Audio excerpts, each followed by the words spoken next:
So, because we can point out that Make America Great Again is a high minded moral zinger, it doesn't mean that that is uh, not the most populous thing. Because what we've come up with hasn't been.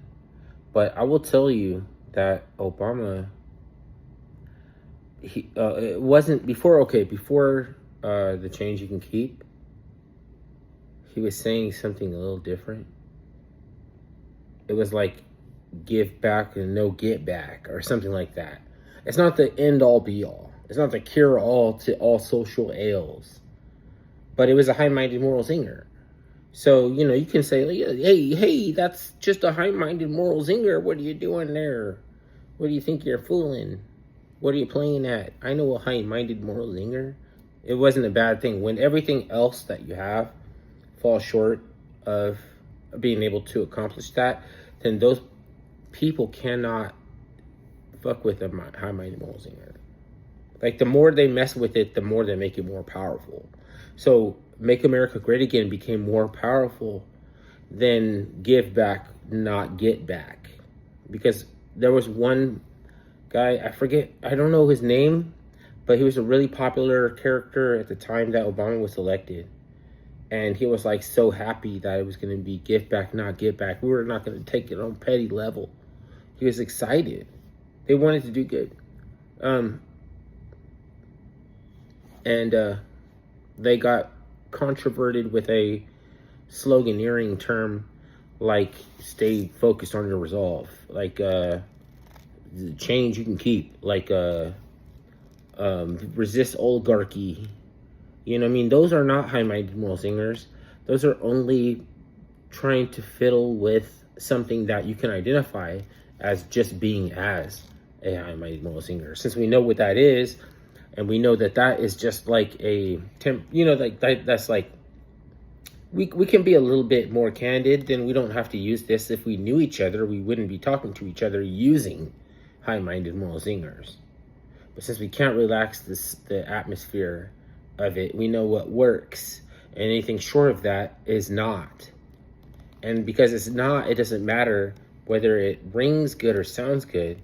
It's just like you can fall for a scam by Brother Polite to fix your paperwork so that you can declare yourself an autonomous sovereign citizen or some stuff. Like, all this stuff falls in line. And it's like they're not making you more resistant or resilient from all of these hucksters. They're just going in line with something that is going to manage a crisis where they can gain some type of momentum from being the savior from it. They're not really. So as long as they're doing that, they're being false austerity and pious and everything. And the reason they can't be elected and win is because they are not using a high-minded moral zinger, which has worked for Abraham Lincoln, which has worked for every other president has tried to do, even if in their term they didn't have one, because it's surprisingly hard to come by. It's surprisingly hard to come up with. We can come up with nuclear submarine technology, and we can't come up with high-minded moral zingers very often. But Trump is not the only one to have come up with one. Give back with and not get back. And then Jesse Jackson was all fucking vitriolic against Obama, and he said he wanted to chop his dick off. You remember? You can remember all this shit. It's convoluted, and nothing is what it seems.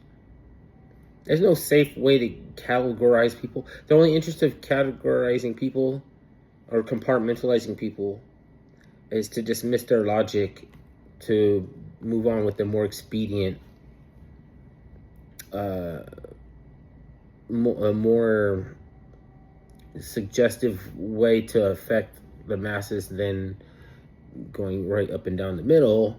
It's not really accomplishable by them. It's like they don't know how. It's like they can't, it's like they can give pause and just return to some other more diabolical, dialectical wordplay, weasel words. Like they can come up with something where you don't even realize that they've already resuscitated back to. It's like they were just you can't, you don't have time to give them good faith. Maybe after like who knows after you are long gone, and who knows what they might decide if is more reasonable.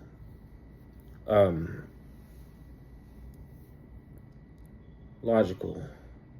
It's just that with you around, it's a little bit difficult to deal with pride as long as you're around. It's easier with your absence to realize what it's like a message or something. It's like your message will get through. It's just like you have to become scarce before it take effect.